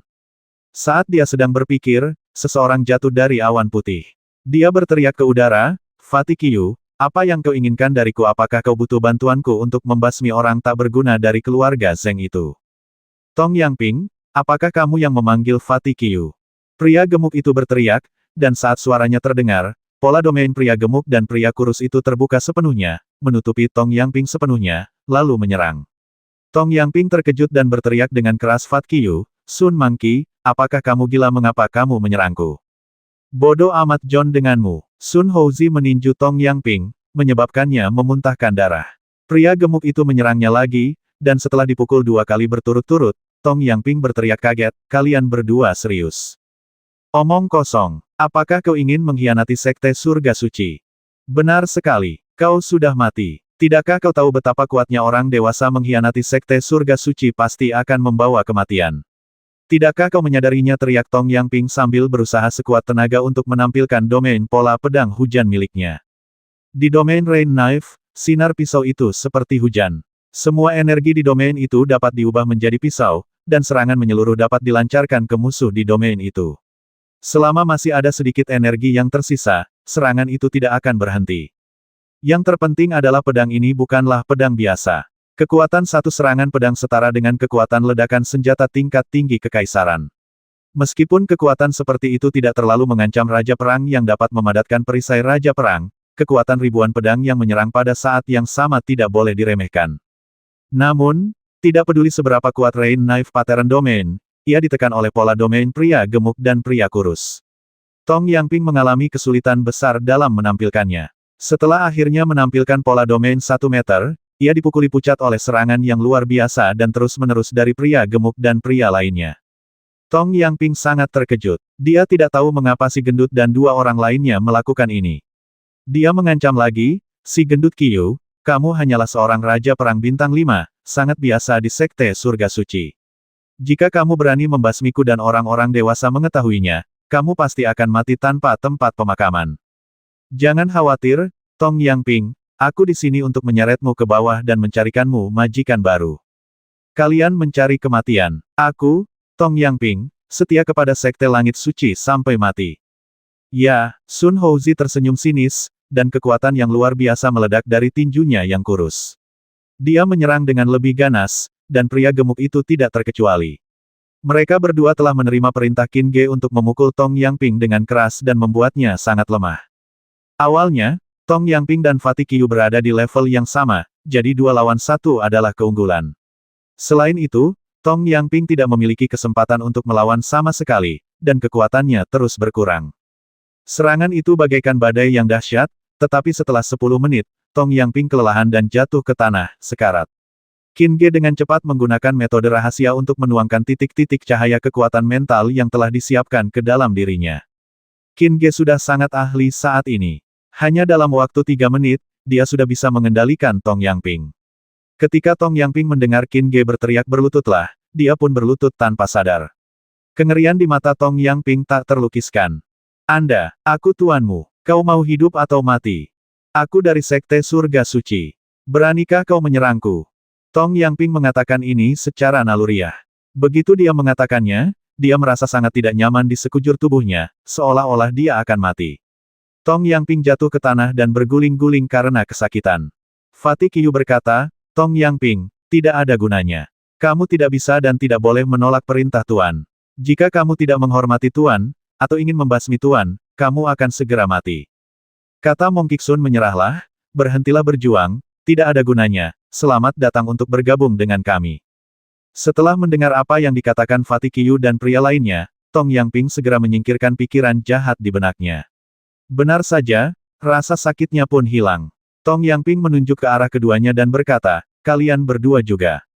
Ya, Tong Yangping merasa putus asa. Qin Ge berkata dengan dingin, karena ini adalah pelanggaran pertamamu, aku akan mengampuni nyawamu. Lain kali, aku akan membasmimu tanpa ampun. Suaranya begitu dingin hingga menusuk langsung ke dalam hati. Tong Yangping menggigil. Tentu saja dia tidak ingin mati. Berpikir bahwa Fatih Qiu dan orang lainnya telah menyerah, dia tidak perlu khawatir. Jadi, Tong Yangping menundukkan kepalanya yang mulia dan berkata, Tuanku, saya salah. Minumlah pil ini dan pulihkan kekuatanmu secepatnya. Kita harus segera ke tempatnya dan menunggu orang lain bergabung dengan kita. Orang lain. Tidak ada kesalahan dalam puisi, postingan, konten, dan membaca buku pada 6, 9, dan bar. Tong Yangping bingung, tetapi kemudian dia sadar, apakah kamu berbicara tentang Huarong? Bagus. Tong Yangping mendapat jawaban positif dan membuka mulutnya lebar-lebar. Saat berikutnya, dia sangat terkejut dan berkata dengan keras, baiklah, mari kita seret Huarong ke dalam air juga. Meskipun dia adalah Raja Perang Bintang 6, dengan kekuatan gabungan kita bertiga, tidak akan menjadi masalah untuk menjatuhkannya. Fatih Qiu tersenyum dan berkata, aku hanya tinggal setengah langkah lagi untuk menjadi Raja Perang Bintang 6. Aku bisa menjadi Raja Perang Bintang 6 kapan saja. Sun Houzi menyusul dan berkata, aku juga. Kau jelas-jelas adalah Raja Perang Bintang 5 yang masuk lebih lambat dariku. Aku masih jauh dari menjadi Raja Perang Bintang 6. Butuh waktu 2 atau 3 tahun. Bagaimana kau bisa lebih cepat dariku? Tong Yangping sangat terkejut. Fatih Qiu berkata, minumlah pil yang diberikan guru, dan kamu akan mengerti. Kebaikan. Tong Yangping memasukkan bola putih itu ke dalam mulutnya dengan ragu. Begitu dia memurnikannya, mata Tong Yangping berkilat kaget. Dia akhirnya mengerti mengapa Fatih Qiu dan dua lainnya telah memasuki Raja Perang Bintang 6 sebelum dia, dan akhirnya mengerti mengapa Fatih Qiu dan dua lainnya menghormati Qin Ge dari lubuk hati mereka. Anda tidak akan salah jika mengikuti guru seperti ini. Tong Yangping memikirkan hal ini dalam benaknya. Ia bergabung dengan Sekte Sengtian agar menjadi lebih kuat dan memperoleh lebih banyak manfaat. Pil yang baru saja ditelannya cukup membuatnya bersemangat dan cemburu. Jika ia tidak dikendalikan oleh Qin Ge, pikiran pertamanya pasti akan membasmi orang dan mencuri harta karun itu. Namun sekarang, ia tidak dapat menolaknya. Hidup dan mati ada di tangan Qin Ge. Jika ia ingin memperoleh lebih banyak pil, ia harus tunduk kepada Qin Ge. 2 jam kemudian, Tong Yangping telah menyempurnakan ramuan itu, memulihkan kekuatannya, dan melangkah maju sedikit. Tong Yangping berkata kepada Qin Ge, terima kasih atas hadiahnya, Tuan. Lakukan tugasmu dengan baik, dan menjadi kaisar perang akan menjadi hal yang mudah.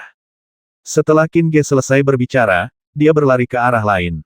Mata Tong Yangping dan dua orang lainnya bersinar terang. Mereka percaya bahwa dengan mengikuti Qin Ge, mereka pasti akan menjadi kaisar perang lebih awal daripada orang-orang dari Sekte Sengtian. Ketika matahari terbenam di barat dan awan merah bagaikan api yang menyala-nyala. Qin Ge dan ketiga rekannya tiba di lembah Liangsui. Si gendut Qiu berdiri di tengah, sementara Qin Ge dan ketiga rekannya bersembunyi di samping. Tak lama kemudian, sesosok tubuh kekar jatuh dari langit. Sosok itu tak lain adalah Raja Perang Bintang 6 Huarong. Si gendut Qiu, apa yang kau inginkan dariku? Mari kita bahas. Ketika dia baru setengah jalan mengucapkan kata-katanya, Fatih Qiu mengambil tindakan, dan Weak Injury Pattern Domain ditampilkan. Pada saat yang sama, Giant Strength Pattern Domain dan Rain Knife Pattern Domain juga melonjak masuk. Meskipun Huarong tetap waspada, dia juga ditipu oleh mereka bertiga.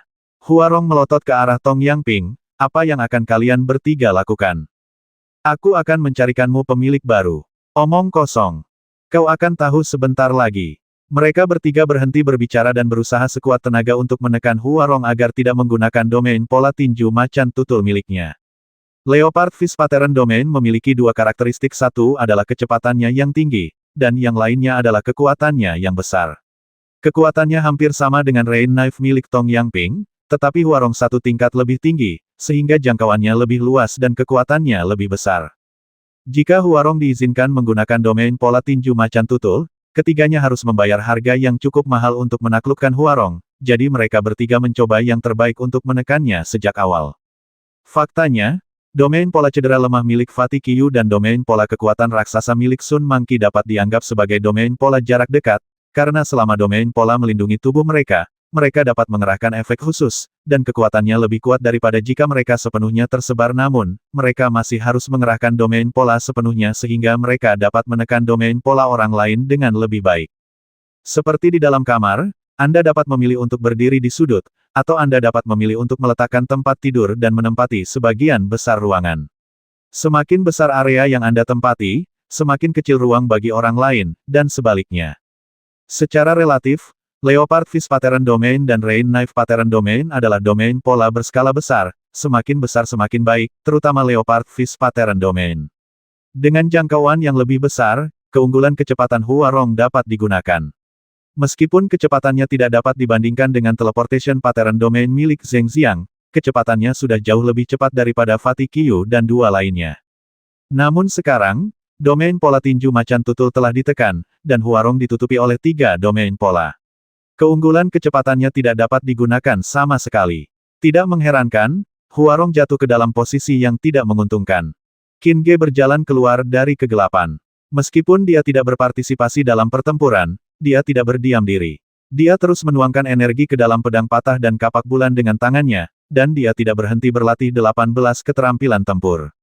Pada saat ini, Qin Ge sedang menatap keempat pola di depannya, dengan perasaan yang tidak dapat dijelaskan di dalam hatinya.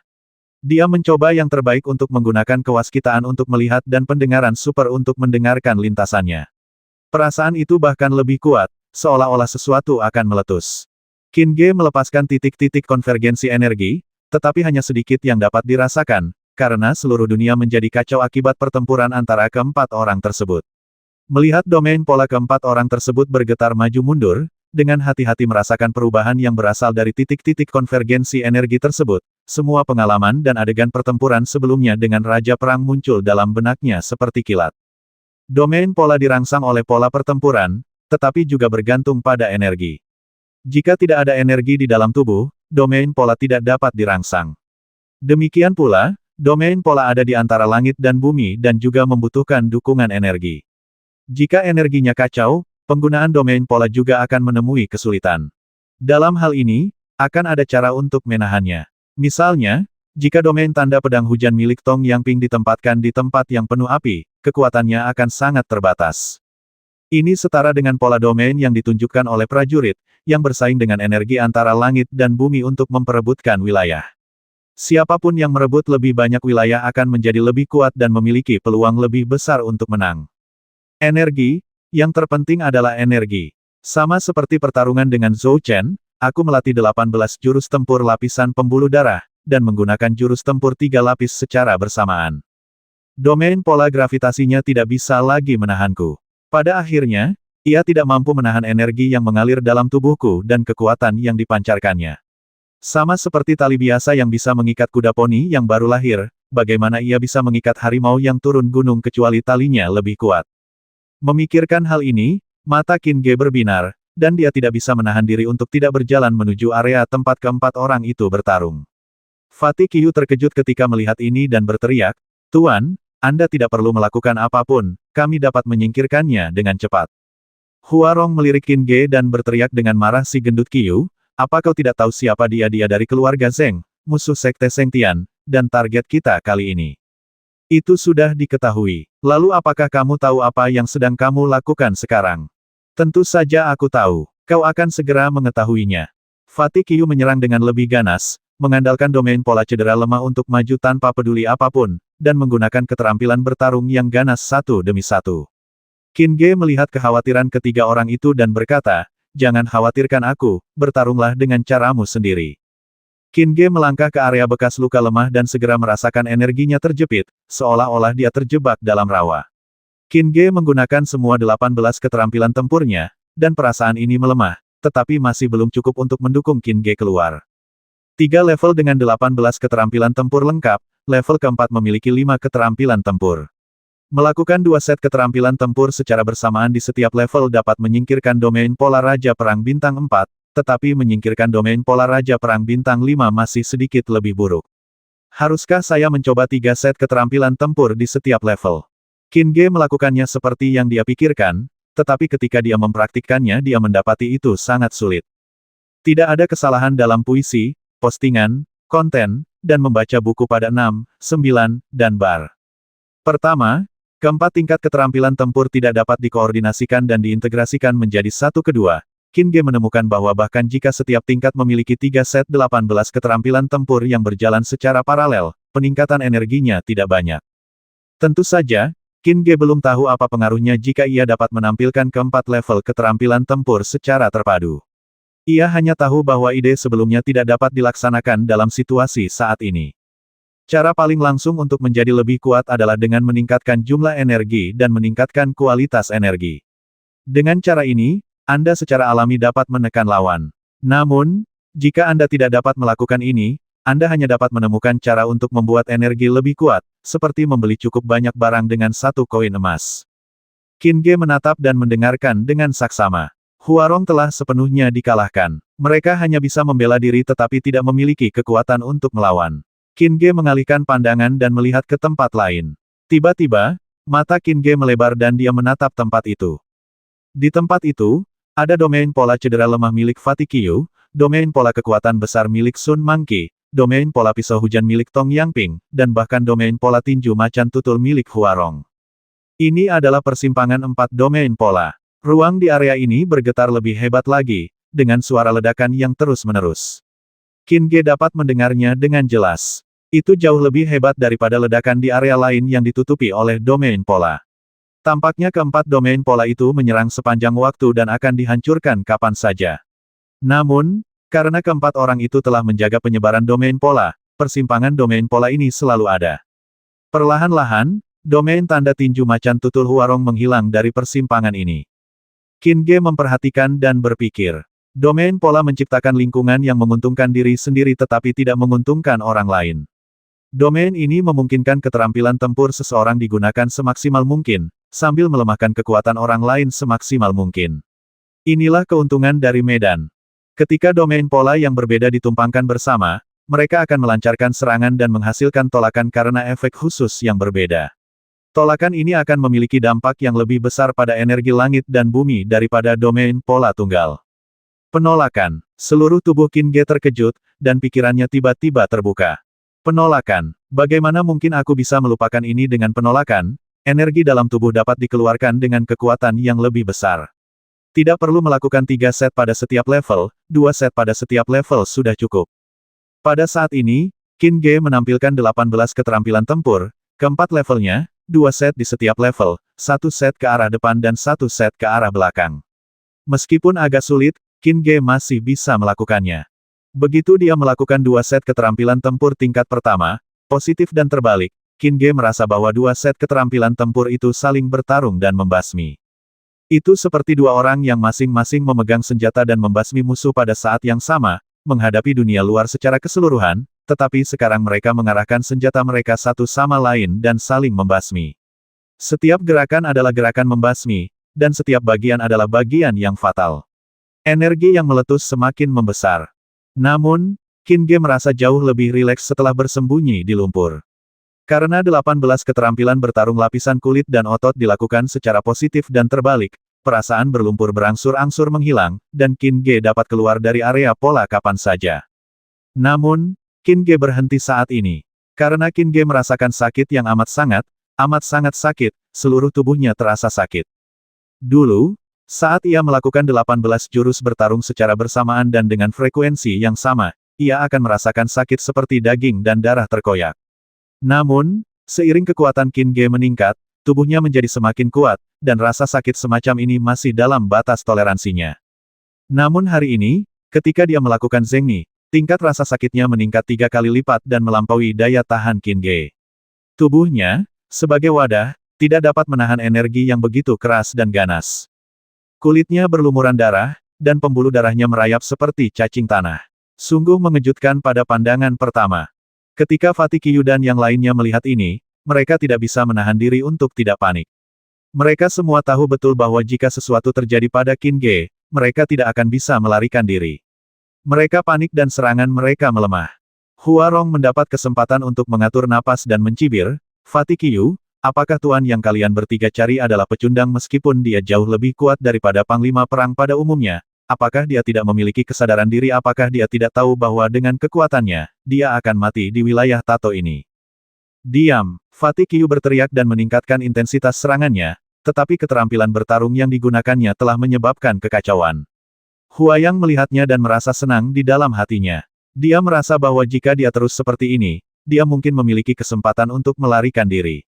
Selama dia melarikan diri dan menyampaikan berita itu kembali ke Sekte Sengtian, dia akan memberikan kontribusi yang besar. Maka Huayang pun berteriak lagi, dia sia-sia. Kalian bertiga juga tidak ada gunanya kalau mengikutinya. Apakah kamu tidak tahu aturan Sekte Surga Suci? Apakah kamu benar-benar ingin mati saja? Setiap kata-kata itu menyentuh hati Fatih Qiu dan 2 orang lainnya. Jika mereka tidak dikendalikan, mereka pasti sudah lama menentangnya. Namun, mereka tidak punya pilihan selain melampiaskan kemarahan mereka pada Huarong. Darah mengalir keluar dari pori-pori Qin Ge saat ia menggunakan keterampilan tempur pembuluh darahnya satu persatu. Menghadapi rasa sakit yang tak terkira, pilihan Qin Ge bukanlah mundur atau menyerah. Sebaliknya, hadapi tantangan itu secara langsung. Walau aku tahu ada harimau di gunung, aku tetap pergi ke sana. Kalau harimau menghalangi jalan, basmi saja. Jika Anda ingin menghentikan rasa sakit, maka hilangkan rasa sakitnya. Meski sakitnya kejam, namun tidak sekejam Qin Ge. Adikku masih menungguku untuk membangunkannya. Bagaimana mungkin rasa sakit bisa menghentikanku? Old Soul masih menungguku untuk menjadi lebih kuat dan membalaskan dendamnya. Beraninya aku menghentikannya hanya dengan sedikit rasa sakit. Aku belum menemukan orang tuaku, dan aku belum melihat seperti apa rupa mereka. Rasa sakit kecil ini tidak ada apa-apanya. Saat Qin Ge berteriak dalam hatinya, kelima gerakan itu dilakukan ke arah depan. Kemudian, satu demi satu keterampilan tempur ditambahkan ke arah sebaliknya. Qin Ge membuka mulutnya dan memuntahkan darah, dan raungannya mengguncang udara. Fatih Qiu dan yang lainnya terkejut dan wajah mereka berubah drastis. Mereka tersadar dalam sekejap dan buru-buru menarik domain pola cedera lemah mereka.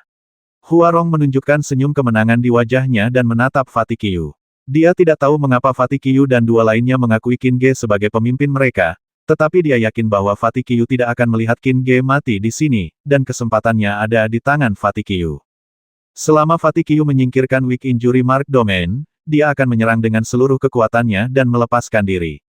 Untuk tujuan ini, dia mengumpulkan semua energi di tubuhnya dan mengecilkan Leopard Fish Mark Domain di sekujur tubuhnya, menunggu kesempatan untuk meledak. Tepat saat Fatih Qiu hendak melepaskan dan pergi, dia tiba-tiba membeku. Karena Qin Ge melangkah maju. Tak hanya Fatih Qiu yang tercengang, Sun Houzi dan Tong Yangping juga tercengang. Huarong bahkan lebih tercengang dan lupa untuk memadatkan energinya. Apakah ini ilusi? Semua orang menatap dengan mata terbelalak dan menatap tajam, hanya untuk melihat Qin Ge melangkah lagi. 2 langkah, 3 langkah, 5 langkah.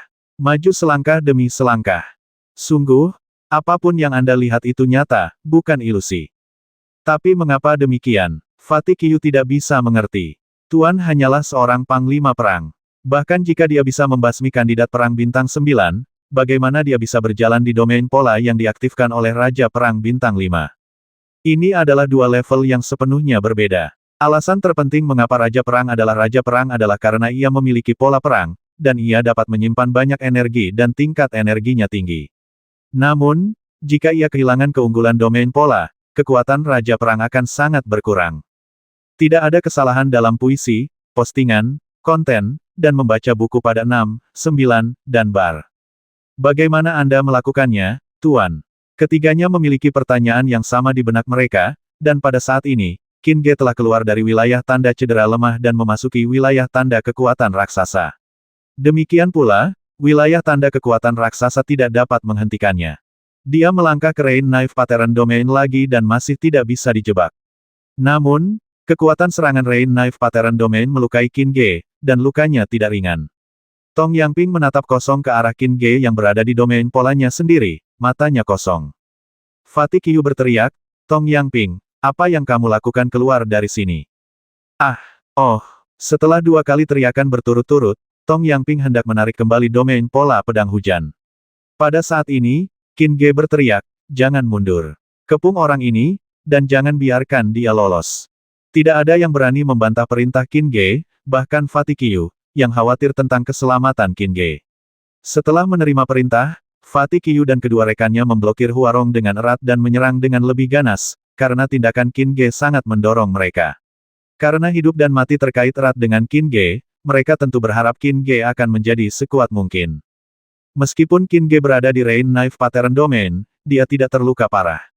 Huarong tidak memiliki kesempatan untuk melarikan diri. Sebaliknya, kali ini giliran Huarong yang terkejut, dan bahkan kemampuannya untuk membela diri pun melemah.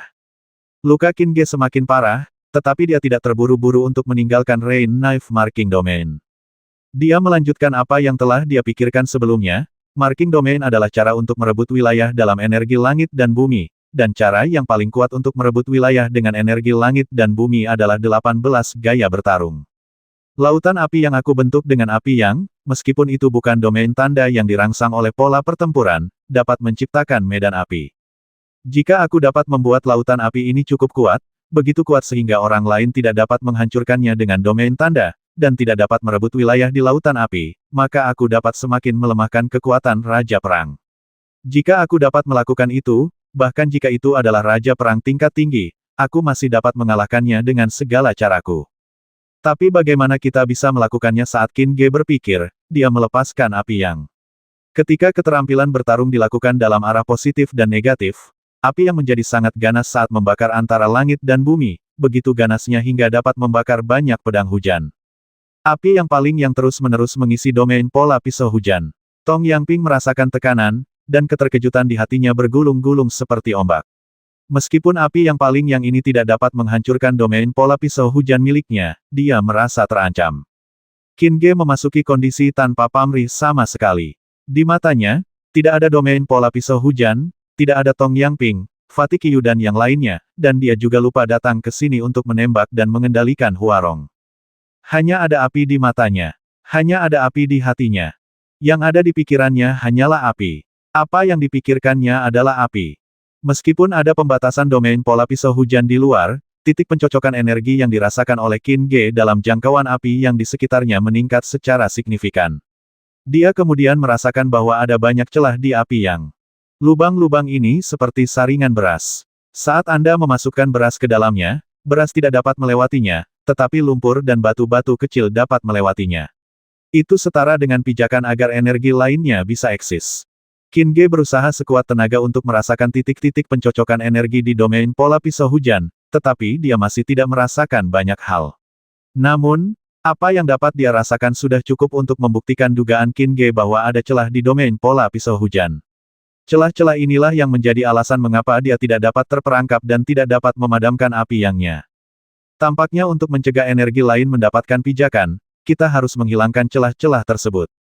Memikirkan hal ini, pikiran Qin Ge muncul dengan adegan Zhou Chen mengecilkan medan pola gravitasi, dan adegan titik-titik kekuatan mental yang tersebar mengembun menjadi bintang-bintang kekuatan mental.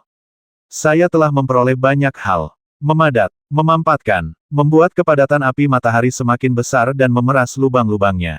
Tindakan Qin Ge mengikuti pikirannya, dan dia mulai memadatkan api yang. Dia terus memperhatikan titik pencocokan energi, dan jangkauan api yang menjadi semakin kecil. Tong Yangping bahkan lebih terkejut ketika dia melihat ini, karena dia menemukan bahwa untuk memadamkan sebagian api yang, jumlah pisau hujan yang dibutuhkan semakin besar, dan itu menjadi semakin sulit. Dalam kondisi trans dan kompresi, Qin Ge tidak memiliki konsep waktu sama sekali.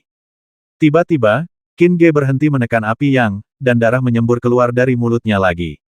Qin Ge keluar dari keadaan tanpa pamrih itu, dengan ekspresi penyesalan di wajahnya. Bukan berarti tidak ada celah karena kompresi.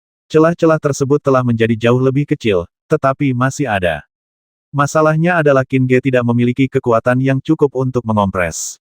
Setelah dikompresi, akan ada serangan balik. Kekuatan serangan baliknya sangat kuat, dan ketika ditumpangkan dengan 18 keterampilan tempur positif dan negatif, rasa sakitnya sangat menyakitkan sehingga mengejutkan dunia dan membuat hantu dan dewa menangis. Jadi, sangat disayangkan bagi Qin Ge. Tubuhku tidak cukup kuat. Selain itu, pola pertempuran, aku harus mengaktifkannya untuk memberikan peningkatan menyeluruh pada tingkat energi, dan akhirnya mengaktifkan domain pola, sehingga aku dapat memahami domain pola dengan lebih jelas. Mutiara Qiankun, aku pasti akan mendapatkannya. Ketika Qin Ge memikirkan hal ini, jiwa tua dalam benaknya merasa lega dan diam-diam berkata, aku benar-benar tidak menemukan orang yang salah. Kamu pasti bisa mengubah tebakanku menjadi kenyataan. Mengenai pola pertempuran, seberapa sulitkah itu? Pada saat ini, api yang Qin Ge terkompresi hingga hanya bisa melindungi dadanya. Namun, bahkan pedang hujan tidak dapat menembus api yang di dadanya. Tong Yangping tercengang di tempat. Jika Tong Yangping harus tunduk pada Qin Ge beberapa jam yang lalu, maka sekarang, penyerahan ini lebih sukarela dan lebih mengagumi. Anda tahu, Sang Master hanyalah seorang panglima perang. Jika dia menjadi kandidat perang atau raja perang, kekuatan serangannya tidak akan terbayangkan. Fatih Qiu dan pria lainnya semakin mengagumi Tong Yangping. Melihat ekspresi Tong Yangping, mereka berpikir, jika kamu tahu bahwa guru itu adalah pemanggil dari 3 jenis binatang buas, tanaman, dan senjata ajaib, kamu akan sangat terkejut hingga kamu akan langsung berlutut. Qin Ge mengabaikan keterkejutan mereka.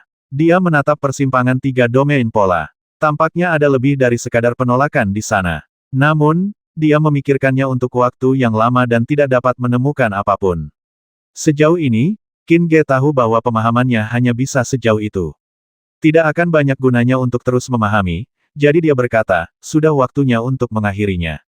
Setelah mengatakan itu, dia menginjak tanah dengan kakinya dan berjalan di depan Huarong dalam beberapa langkah.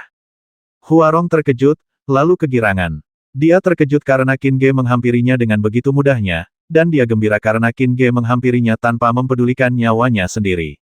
Huarong khawatir dia tidak dapat menemukan kesempatan untuk melarikan diri, dan kedatangan Qin Ge seperti memberinya kesempatan. Selama dia menangkap Qin Ge, itu bukan masalah melarikan diri, tetapi kemenangan total, dan dia akan memberikan kontribusi besar bagi dunia. Memikirkan pencapaian hebat itu, Huarong menjadi bersemangat, dan dia meledak sepenuhnya dengan kurang dari 30% kekuatannya yang tersisa. Dia yakin bahwa meskipun kekuatan ini tidak dapat melakukan apapun terhadap Fatih Qiyu dan dua lainnya, itu lebih dari cukup untuk menghadapi panglima perang ini, meskipun dia dapat bergerak bebas di domain pola. Fatih Qiyu dan dua orang lainnya terkejut ketika melihat ini dan berteriak, Huarong, kamu mencari kematian. Di tengah suara gemuruh, Fatih Qiyu dan dua orang lainnya berusaha sekuat tenaga untuk menekan Huarong. Huarong membeku sesaat, tetapi tetap mengulurkan tinjunya dan berteriak, Leopard King Invincible Fist.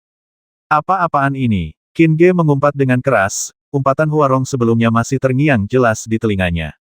Qin Ge adalah orang yang pendendam, membalas kejahatan dengan kebaikan bukanlah hal yang disukainya. Dia selalu membalas kejahatan dengan kejahatan, dan kejahatan kecil pun dibalas dengan kejahatan besar. Jika Huarong dalam kondisi puncaknya, Qin Ge tidak akan melawannya secara langsung, tetapi menghadapi Huarong yang kekuatannya sangat lemah, dia tidak takut. Dia juga mengulurkan pukulan dan bertarung dengan keras ke depan. Qin Ge tidak mengeluarkan sarung tinju besi hitam dan mengenakannya di tangannya, tetapi bola api yang mengambang di dadanya membungkus erat tinjunya, menutupinya lapis demi lapis. Huarong melihat tindakan Qin Ge dan menyeringai. Anak laki-laki dari keluarga Zheng, kau terlalu melebih-lebihkan dirimu sendiri. Apakah kau pikir api kuning pucatmu dapat menghalangi seranganku? Pukulanku melelehkan domain pola itu ke dalamnya. Apimu sama sekali tidak dapat menghentikannya. Keluarga Zheng tidak berguna, gemetarlah di bawah tinjuku yang tak terkalahkan. Tidak ada kesalahan dalam puisi, postingan, konten, dan membaca buku pada 6, 9, dan bar. Gemetarkan nenekmu. Cobalah pukulan pembasmi macan tutul milik si gendut. Ledakan. Kedua tinju itu saling beradu. Huarong tertawa terbahak-bahak, dan menurut idenya sebelumnya, dia secara refleks mengulurkan tangan untuk menangkap Qin Ge. Namun, ketika dia bergerak, dia menemukan ada yang tidak beres, karena api itu masih berkobar dengan api kuning pucat. Namun, tinjunya tidak menyerang dengan kekuatan besar, tetapi terhalang di luar api. Dengan kata lain, domain polanya tidak menghilangkan api. Huarong ketakutan. Bagaimana api biasamu bisa menghalangi wilayahku? Bagaimana mungkin? Api biasa orang pembawa sial, aku akan membiarkanmu merasakan api biasa. Begitu dia selesai berbicara, tinju yang dibungkus api jatuh seperti badai, dan Huarong dipukul mundur selangkah demi selangkah. Domain polanya tersebar dan energinya habis. Namun, dia masih dalam jangkauan domain pola Fatih Qiyu dan dua lainnya. Kau hanyalah seorang raja perang bintang 6, dan kau berani mengatakan bahwa aku adalah sampah. Aku akan menggunakan tinjuku untuk memberitahumu siapa yang sampah. Api jenis apa itu? Pernahkah Anda mendengar tentang pembakaran macan tutul?